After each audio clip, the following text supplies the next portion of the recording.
Pemirsa, Presiden Konfederasi Serikat Pekerja Seluruh Indonesia atau KSPSI, Andi Gani Nenawea, ini mendatangi DPR dan menyerahkan draft usulan terkait RUU Ketenagakerjaan. KSPSI ini juga mengingatkan DPR atas potensi demo buruh Agustus 2026 jika pembahasan RUU Ketenagakerjaan tidak dilakukan serius. Ketua KSPSI Andi Gani Nenawea menyebut situasi ketenagakerjaan saat ini cukup sensitif. Karena itu ia mendesak pemerintah bersama DPR mempercepat sekaligus membuka ruang dialog dalam membahas revisi UU Ketenagakerjaan agar tidak memicu gelombang penolakan lebih besar. Sementara itu, Wakil Ketua DPR RI Cucun Ahmad Syamsurijal ini menyampaikan pihaknya terbuka untuk menerima masukan dari masyarakat terkait dengan RUU Ketenagakerjaan meskipun di masa reses. Untuk menyiapkan draft yang kami menyiapkan draft RUU Ketenagakerjaan selama 1 minggu penuh untuk bisa berdiskusi dengan DPR. Kami yang mengingatkan kepada DPR karena situasi ini sangat rawan. Seperti teman-teman tahu, Agustus diprediksi akan ada kerusuhan besar. Dan memang kami di level tingkat lapangan sudah ada situasi yang kami sadari akan sangat-sangat rawan. Sangat rawan seminggu terakhir. Karena itu Koalisi Besar Pejuang Buruh Indonesia mengingatkan kepada DPR dan pemerintah agar serius dalam pembahasan RUU Ketenagakerjaan. Karena kami tidak menginginkan seperti Omnibus Law, demo berjilid-jilid dan sangat panjang, dan perlawanan sangat keras di seluruh Indonesia. Karena itu, dan saya yakin DPR serius, Pak Cucun dia sangat luar biasa, berdialog dengan kami, menerima kami, dan mudah-mudahan ini akan menjadikan undang-undang ketenagakerjaan yang berpihak, bukan yang terlebih. Kita akan terus menerima, kita akan terus mengaksep dan mengakomodir masukan-masukan dalam rangka penyusunan draft naskah akademik untuk undang-undang ketenagakerjaan ini. Karena kita masih prosesnya, terus di masa reses ini juga ada limit waktu yang masih bisa dipakai oleh teman-teman panja ini.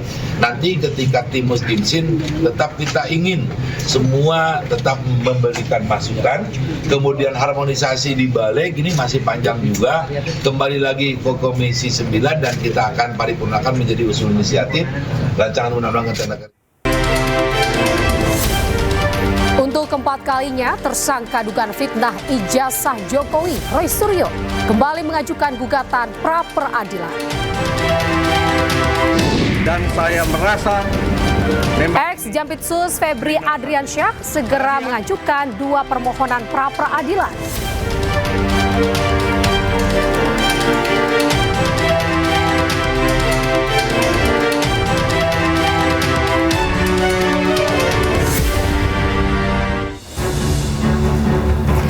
Selamat malam pemirsa, selamat datang di iNewsroom bersama saya Anita Dewi. Kami akan membahas berita utama secara mendalam, komprehensif dan juga tentunya eksklusif. Sebagai pembuka iNewsroom kali ini kami memiliki informasi pagar tinggi yang sebelumnya terpasang di depan pusat perbelanjaan kawasan Menteng Dalam Tebet, Jakarta Selatan kini telah dibongkar. Keberadaan pagar tersebut dinilai membatasi akses visual dan juga konektivitas antara kawasan mal dengan ruang publik.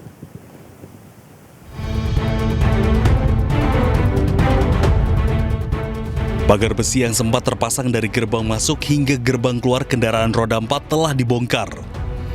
Kini menyisakan baut penyangga yang ditutup kon atau pembatas jalan. Dengan dibongkarnya pagar tinggi tersebut, area depan mal kini lebih terbuka dan terhubung dengan jalur pejalan kaki. Aktivitas masyarakat di sekitar lokasi juga terpantau normal tanpa adanya gangguan. Fenomena pemasangan pagar tinggi tersebut membuat Wakil Ketua Komisi 3 DPR RI Ahmad Sahroni angkat bicara dan berharap isu yang beredar di media sosial tidak benar. Para pihak lebih menguatkan pada isu-isu yang tidak benar dan jangan menakutkan begitu kan, karena masyarakat perlu kenyamanan dan kita harap negara ini negara yang kuat dan jangan ada hal-hal yang menakutkan masyarakat. Pagar tinggi dibongkar merupakan upaya pemerintah Provinsi Jakarta untuk mewujudkan ruang publik yang lebih ramah bagi pejalan kaki, terbuka, serta mendukung mobilitas warga kawasan perkotaan. Dari Jakarta, tim liputan iNews melaporkan. Pemirsa, Polda Metro Jaya membentuk tim preventif strike atau serangan pencegahan untuk mengamankan ibu kota Jakarta menyusul maraknya isu aksi massa. Sementara pakar menilai pembentukan tim preventif strike ini sangat diperlukan untuk mendeteksi dini potensi ancaman.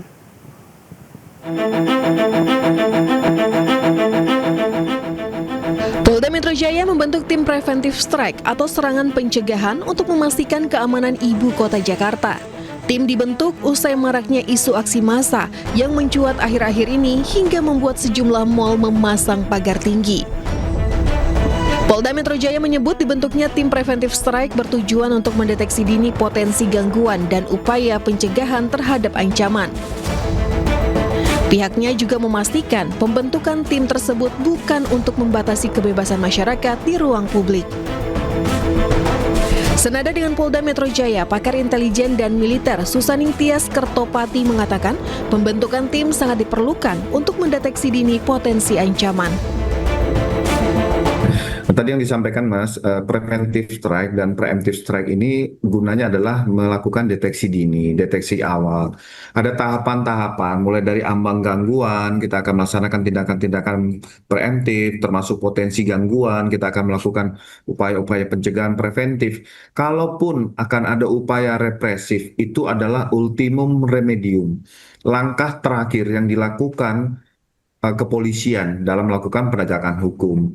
Tetapi perlu kami sampaikan kepada seluruh masyarakat, terbentuknya tim preemptif dan preventif strike ini tidak membatasi kebebasan masyarakat di ruang publik. Memang kan kepolisian sendiri dituntut tidak hanya responsif setelah kejahatan terjadi ya, tetapi juga mampu membangun sistem deteksi dini. Nah, deteksi dini inilah yang tentunya akan membantu kepolisian mengetahui kira-kira siapa saja yang akan melakukan unjuk rasa dan lain sebagainya. Nah, itu saya rasa penting sekali intelijen itu dilibatkan. Sebelumnya sejumlah pusat perbelanjaan di Jakarta, Bekasi, dan Surabaya dipasangi pagar setinggi 2,5 meter. Masyarakat pun penasaran dan mengaitkan dengan kondisi ekonomi hingga khawatir akan adanya aksi massa.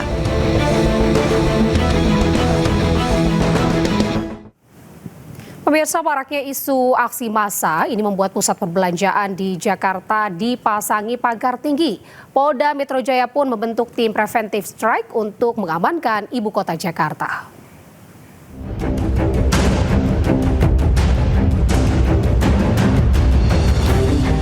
Pagar besi membentang di area depan sebuah mal di kawasan Kasablanka, Jakarta Selatan. Pemasangan pagar memicu spekulasi atas situasi keamanan Jakarta. Tak ingin spekulasi berkembang menjadi kecemasan, Gubernur DKI Jakarta Pramono Anung meminta pengelola mal membongkar pagar besi ini. Pramono meminta pengelola tidak bersikap berlebihan dalam merespon situasi keamanan kota. Mungkin bagian dari kekhawatiran, tetapi nanti pada saatnya pasti saya akan minta untuk pagar-pagar itu dilepas kembali. Karena kekhawatiran yang berlebihan juga tidak baik. Dan saya sebagai Gubernur Jakarta koordinasi dengan TNI, Polri. Tak lama, pagar pun dibongkar. Pihak Mall Pakuwon Group membantah pemasangan pagar untuk menghalau aksi massa, namun semata memberikan keamanan dan kenyamanan bagi pengunjung. Sementara itu, Polda Metro Jaya mengaku belum menerima pemberitahuan terkait akan adanya aksi massa yang diduga melatar belakangi pemasangan pagar pada sejumlah mal. Polda Metro Jaya juga telah membentuk tim preventive strike untuk memastikan keamanan ibu kota. Kapolda Metro Jaya sudah menegaskan membentuk tim preventive strike yang terdiri dari Direktorat Operasional yang ada di Polda Metro Jaya. Jadi sudah melakukan mitigasi awal apabila ada kelompok-kelompok yang mencoba membuat kerusuhan, membuat situasi tidak nyaman dan aman di wilayah hukum Polda Metro Jaya, termasuk wilayah-wilayah penyangga, akan dilakukan tindakan tepat, tegas, dan terukur. Tak hanya itu, Polda juga meningkatkan patroli berskala kecil hingga besar di wilayah penyangga ibu kota Jakarta. Apabila ada kelompok-kelompok yang mencoba membuat kerusuhan dan situasi tidak aman, akan ditindak tegas dan terukur. Tim Liputan iNews melaporkan. Kita beralih ke informasi selanjutnya pemirsa, seorang penumpang lansia diduga diturunkan paksa dari Transjakarta di halte Kampung Melayu, Jakarta Timur. Pemicunya diduga karena pria lansia tersebut memiliki aroma badan tidak sedap sehingga mengganggu penumpang lain.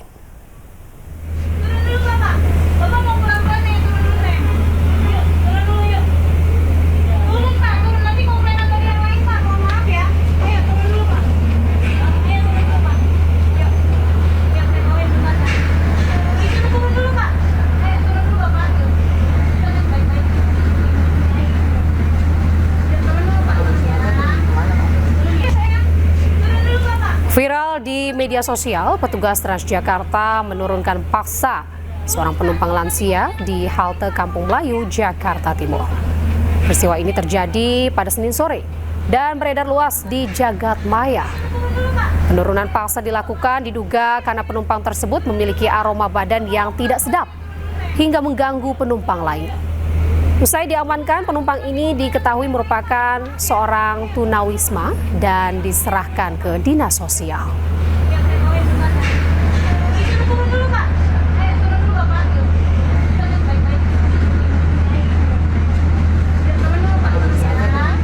Transjakarta buka suara melalui Kepala Badan Departemen Humas dan CSR Ayu Wardani. Transjakarta meminta maaf atas ketidaknyamanan para penumpang.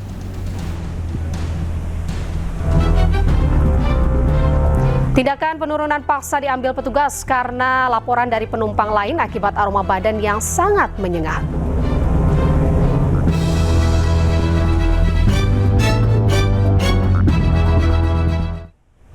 Pemirsa, Menteri Energi dan Sumber Daya Mineral RI Bahlil Lahadalia ungkap pengujian tabung kompres natural gas atau CNG di Lemigas ini telah memasuki tahap akhir. Yang diekspor, contoh nikel. Bahlil jelaskan seluruh tahapan pengujian teknis hampir rampung. Bahkan saat ini hanya menyisakan satu tahapan akhir, yaitu uji tembak guna memastikan tingkat keamanan tabung dalam berbagai kondisi operasional. Bahlil juga menyebut guna pastikan hasil pengujian tabung CNG memenuhi standar internasional, proses pengujian tidak hanya dilakukan di dalam negeri, namun juga melibatkan pengujian di China. Diketahui sebelumnya, pemerintah terus mematangkan rencana penggunaan CNG 3 kg sebagai alternatif LPG 3 kg untuk kebutuhan rumah tangga. Saya baru 3 hari lalu dipresentasikan hasil tabung 3 kg dan valve-nya. Sekarang Lemigas lagi uji yang terakhir. Tetapi menurut informasi yang saya terima dari hasil mereka tinggal uji tembak aja yang belum. Karena itu kan diuji tembak dengan pembakaran 850 panasnya itu. Dan itu sudah tinggal uji tembak aja.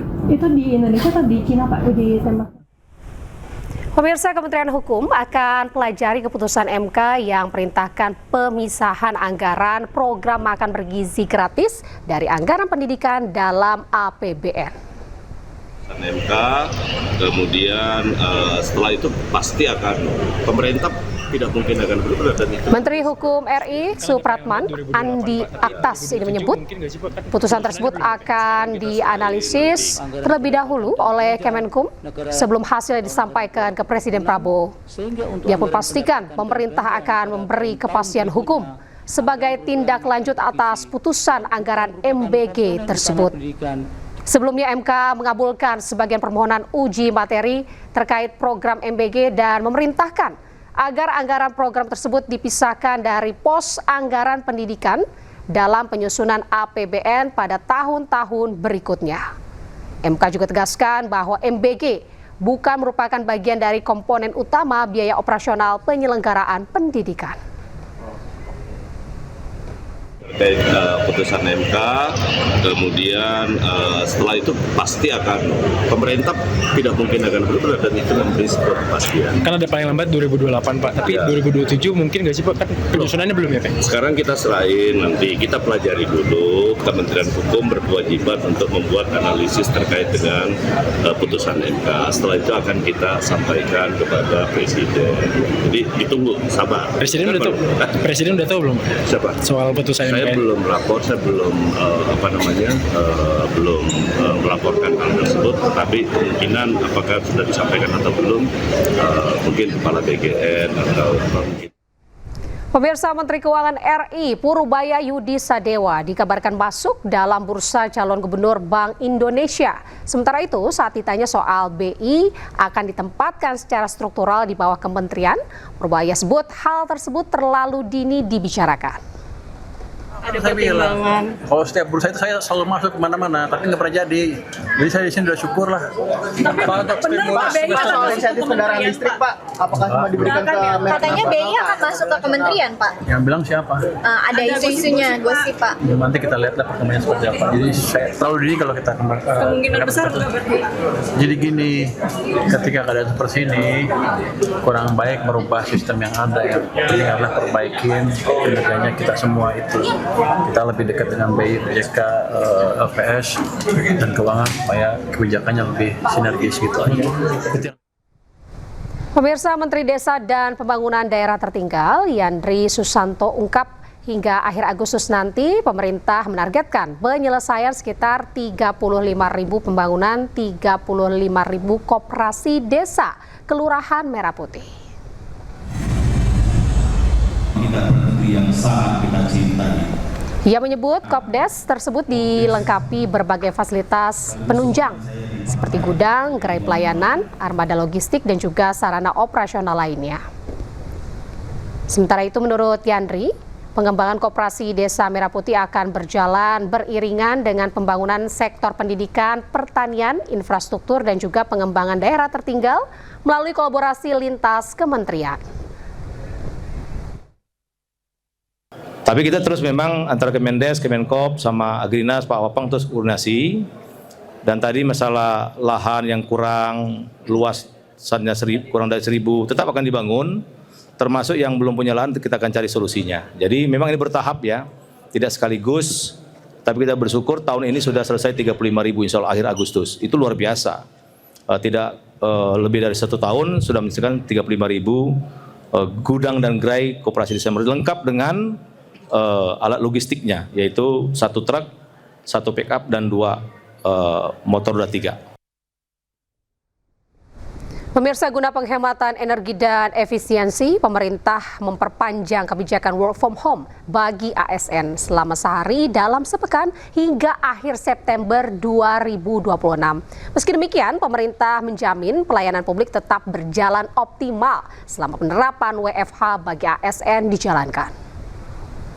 Melakukan evaluasi secara menyeluruh selama 2 bulan terakhir, pemerintah memutuskan untuk memperpanjang periode WFH sehari dalam sepekan mulai dari Agustus ini hingga akhir September 2026. Keputusan tersebut diambil karena kebijakan ini merupakan bagian penting dari pelaksanaan reformasi birokrasi agar tata kelola pemerintahan semakin dinamis dan mampu menjawab kebutuhan perubahan yang terjadi sangat cepat di lingkungan strategis nasional, regional, dan global.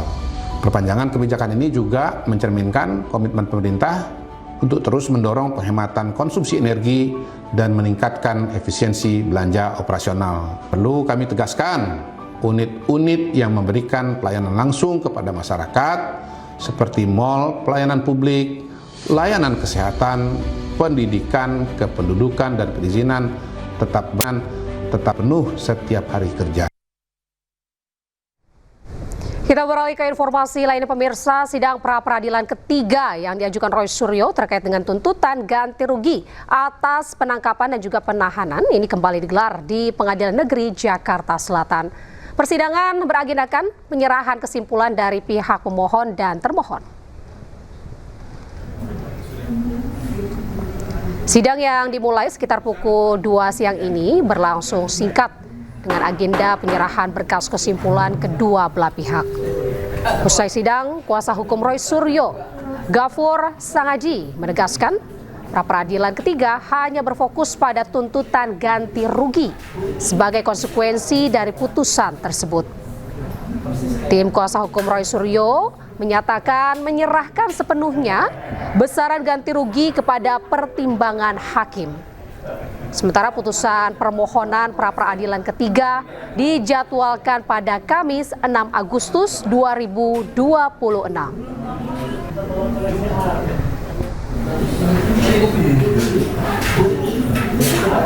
Sementara itu, Roy Suryo ini kembali mengajukan gugatan pra-peradilan terkait status pencekalannya oleh Polda Metro Jaya.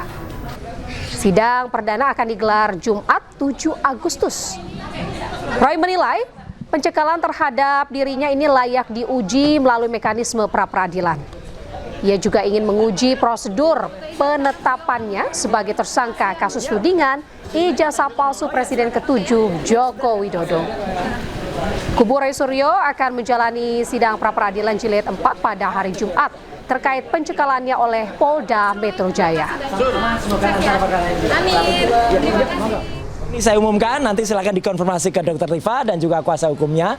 Ya, kami berdua menjalankan pra-peradilan. Saya akan menjalankan pra-peradilan keempat pada hari Jumat dengan isi adalah soal pencekalan dan juga ada beberapa. Pemirsa, untuk keempat kalinya nih tersangka dugaan fitnah ijazah Jokowi, Roy Suryo, kembali mengajukan gugatan pra-peradilan. Kali ini Roy Suryo juga menggugat Polda Metro Jaya terkait status pencekalannya.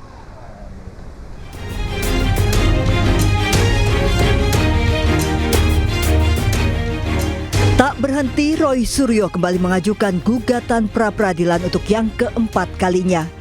Kali ini Roy Suryo menggugat pra-peradilan Polda Metro Jaya terkait status pencekalannya didaftarkan ke Pengadilan Negeri Jakarta Selatan. Sidang perdana akan digelar Jumat 7 Agustus. Roy Suryo meminta agar status pencekalan ke luar negeri terhadap dirinya segera dicabut. Roy menilai pencekalan terhadap dirinya layak diuji melalui mekanisme pra-peradilan. Kami memohonkan supaya permohonan kami terkait dengan pencekalan dicabut. Karena sampai hari ini Polda Metro Jaya belum memberikan klarifikasi apapun terkait dengan status pencekalan. Dan berdasarkan pasal 158 KUHP yang baru, di pasal 158 itu ada 9 item yang bisa diajukan permohonan pra-peradilan. Salah satu itemnya adalah terkait dengan pencekalan. Sebelumnya Roy Suryo sudah 3 kali mengajukan gugatan pra-peradilan. Pra-peradilan pertama, hakim mengabulkan sebagian gugatan Roy Suryo, menyatakan penggeledahan, penangkapan dan penahanannya tidak sah. Namun dalam pra-peradilan kedua, Roy Suryo harus menerima kekalahan. Roy Suryo dinilai sengaja memecah satu persatu dan menyalahgunakan pra-peradilan dengan tujuan menunda pokok perkara. Sementara pra-peradilan ketiga masih berlangsung, menggugat pra-peradilan Polda Metro Jaya untuk mengganti rugi 206 juta rupiah. Polda Metro Jaya menilai gugatan tersebut hanya berdasar pada penilaian sepihak dan tidak objektif. Dari Jakarta, tim liputan iNews melaporkan.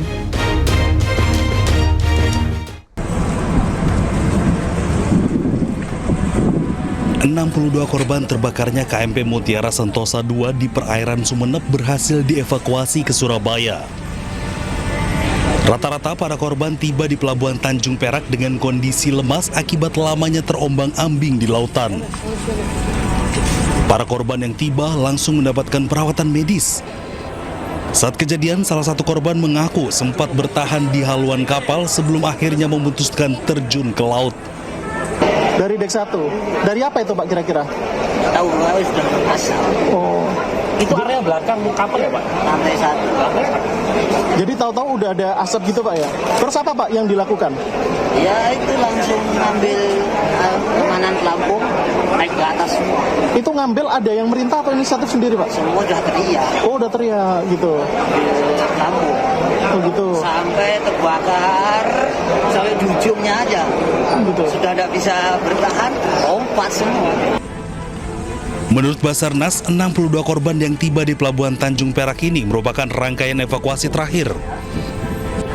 Total jumlah penumpang KMP Mutiara Sentosa II berjumlah 238 orang, termasuk 5 diantaranya meninggal dunia.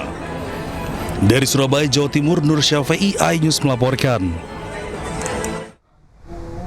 Pemirsa, diduga menyimpan informasi penting, penyidik Kejagung meminta LPSK melindungi Ferry Hongkiriwang. Sementara menurut pakar hukum pidana sebagai maklar kasus dan juga saksi kunci, Ferry harus dilindungi, khawatir bernasib seperti Sutrimo.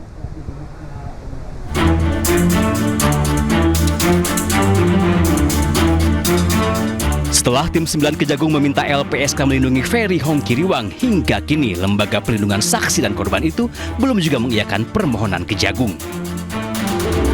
Padahal Ferry Hongkiriwang disebut-sebut sebagai saksi kunci yang banyak menyimpan informasi penting terkait kasus yang menjerat karirnya Febri Adriansyah. Wakil Ketua LPSK Susilaning Tias menyebut lembaganya masih menelaah permohonan yang diajukan Kejagung. Selain itu, menurut Susi, LPSK memerlukan waktu hingga 30 hari kerja untuk mengambil keputusan terkait permohonan perlindungan. Sementara itu, menurut pakar hukum pidana Abdul Fikar Hajar, wajar jika tim 9 Kejagung meminta LPSK melindungi Ferry. Sebagai maklar kasus, Fikar juga khawatir nasib Ferry Hongkiriwang bisa seperti Sutrimo, pegawai Febri yang kematiannya masih jadi misteri. Ferry ini lah yang memegang, istilahnya memegang kartunya lah, ya, memegang kartunya Febri. Nah, karena itu kemudian diprediksi dia banyak akan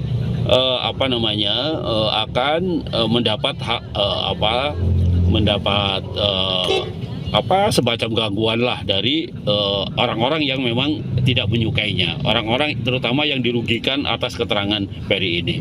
Bahkan Ferry kan sehari-hari dikenal sebagai maklar kasus atau maksus. Artinya ada banyak orang nanti yang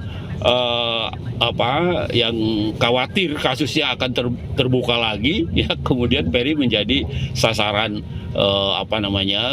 sasaran untuk umpamanya dibereskan dan sebagainya. Nah, itu yang saya kira dilihat oleh kejaksaan seperti itu.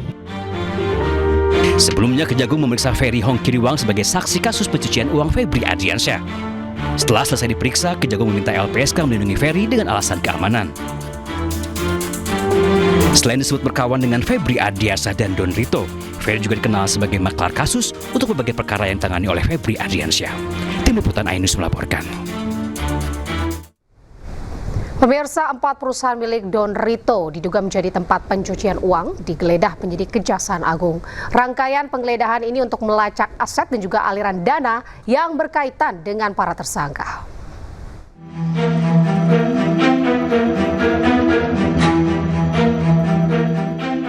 Setelah pekan lalu penyidik Kejaksaan Agung menggeledah rumah pribadi ex-Jampitsus tersangka dugaan pencucian uang Febri Adriansyah, Senin 3 Agustus, tim 9 Kejaksaan Agung menggeledah sejumlah titik di Jakarta Selatan dan Depok.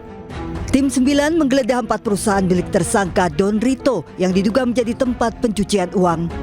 Penggeledahan guna melacak aset dan aliran dana yang berkaitan dengan para tersangka. Penyidik juga menggeledah rumah tersangka lainnya, Nurman Herin, di Depok. Seluruh tindakan penyidikan tersebut telah dilakukan berdasarkan ketentuan acara yang berlaku dan merupakan bagian dari upaya penyidik untuk memperoleh alat bukti, memperjelas konstruksi perkara, serta melakukan penelusuran terhadap aset-aset yang diduga berasal dari hasil tindak pidana. Selain penggeledahan, tim 9 Kejaksaan Agung juga memeriksa 4 saksi. Penggeledahan dan pemeriksaan saksi dilakukan untuk memperoleh alat bukti, memperjelas konstruksi perkara, dan penelusuran aset yang berkaitan dari tindak pidana. Dari Jakarta, tim Liputan iNews melaporkan. Pemirsa, ex-Jampitsus segera mengajukan 2 permohonan pra-peradilan. Kuasa hukum menyebut terdapat 9 kejanggalan dalam penetapan Febri sebagai tersangka. Tetapi ini sudah menjadi keputusan pimpinan. Saya siap menghadapinya, ya, dan saya merasa memang ini kriminalisasi. Terima kasih ya. Ex-Jampitsus Febri Adriansyah menyiapkan 2 permohonan pra-peradilan untuk menguji proses hukum yang menjeratnya. Tim kuasa hukum Febri Adriansyah mengklaim temukan 9 kejanggalan dalam penanganan perkara. Tim advokat akan menempuh upaya hukum lanjutan melalui 2 pra-peradilan untuk menguji penetapan status tersangka dan upaya paksa penahanan yang dilakukan Kejaksaan Agung. Sebelumnya kami sudah mengidentifikasi setidak-tidaknya terdapat 9 kejanggalan, ya 9 potensi pelanggaran hukum, terutama hukum acara pidana dalam penanganan perkara ini. Maka melalui konferensi pers ini kami ingin menyampaikan secara jelas rencana strategi hukum lanjutan.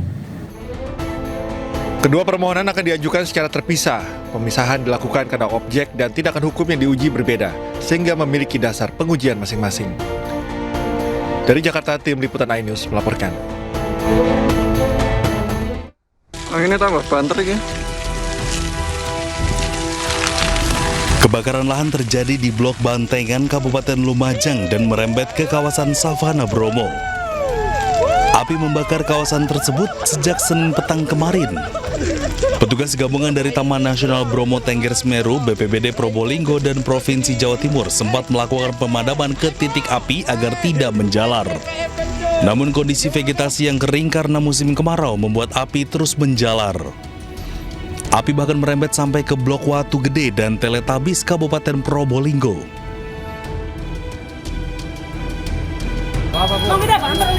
Sementara di Cirebon, Jawa Barat, kemarau panjang membuat warga Desa Selangit, Kecamatan Klangenan menyerbu pembagian air bersih yang disalurkan Palang Merah Indonesia. 2 bulan ini warga kesulitan air bersih. Sumur dan sumber resapan di rumah-rumah warga pun kering kerontang setelah tidak diguyur hujan dalam 4 bulan terakhir. Badan Meteorologi, Klimatologi, dan Geofisika atau BMKG memperkirakan fenomena El Nino masih akan berlangsung hingga awal tahun 2027. Sementara puncak musim kemarau tahun 2026 diprediksi terjadi pada Agustus hingga September. BMKG memprediksi fenomena El Nino akan bertahan paling tidak hingga awal kuartal pertama tahun 2027. Untuk puncak musim kemarau tahun 2026 diprediksi umumnya terjadi pada bulan Agustus ya, atau 48,84% luas daratan Indonesia, dan di bulan September atau 25,41% luas daratan Indonesia. Untuk mengantisipasi risiko kebakaran hutan dan lahan, BMKG saat ini melakukan operasi modifikasi cuaca di sejumlah daerah rawan. Tim Liputan iNews melaporkan. Pasukan Israel bakar sejumlah kendaraan warga Palestina di Desa Jalut, tepi barat. Mereka juga berupaya untuk membakar rumah-rumah warga namun berhasil dihalau penduduk setempat. Jalut. Pasukan Israel dilaporkan membakar kendaraan warga Palestina di tepi barat pada Selasa. Sedikitnya 3 kendaraan dibakar dalam serangan pasukan Israel di Desa Jalut Selatan kota Nablus yang diduduki. Media Iran melaporkan pasukan Israel juga berupaya membakar rumah-rumah warga namun berhasil dihalau oleh penduduk setempat. Belum ada informasi resmi terkait adanya korban jiwa maupun luka-luka. Hingga kini pihak berwenang Israel belum memberikan pernyataan resmi terkait insiden tersebut. Pemirsa, Presiden AS Donald Trump menyebut AS ini tidak akan membiarkan Iran mengambil kendali atas Selat Hormuz. Sementara itu Iran mengecam dugaan rencana AS kuasai Selat Hormuz dan merebut cadangan energi Iran. Nah pemirsa, usai sudah kebersamaan kita dalam iNewsroom hari ini. Temukan informasi-informasi terbaru lainnya di www.inews.id. Dan cuplikan tayangan berita iNews dapat Anda saksikan di kanal YouTube @official iNews. Terima kasih Anda telah menyaksikan program iNewsroom hari ini. Tetap jaga kesehatan dan sampai jumpa.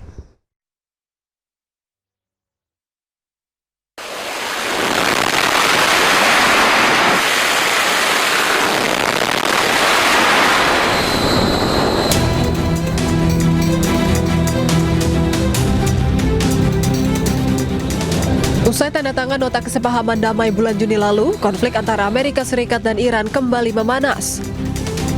Iran mengecam Amerika Serikat atas dugaan rencana untuk menguasai Selat Hormuz dan merebut cadangan energi Iran. Penasihat militer pemimpin tertinggi Iran, Mohsen Rezai, memperingatkan bahwa setiap pengerahan militer AS di jalur perairan Selat Hormuz akan diserang Iran. الان آتش بحثی وجود نداره ولی حملات ما معنا داره. مثلا کریدور دوم رو به هیچ وجه ما اجازه نمیدیم در تنگه هرمز کریدور دوم باز بشه. حتی اگر ناو هم بیارن ناوشو میزنیم، اگر نیروی نظامی هم بیارن میزنیم. فعلا ما کشتی ها رو تهدید میکنیم که نرن. خب خوشبختانه خیلی از کشتی ها تهدیدات ما رو گوش میکنن، برمیگردن، ما درگیر نمیشیم. ولی بعضی ها که معلومه کاملا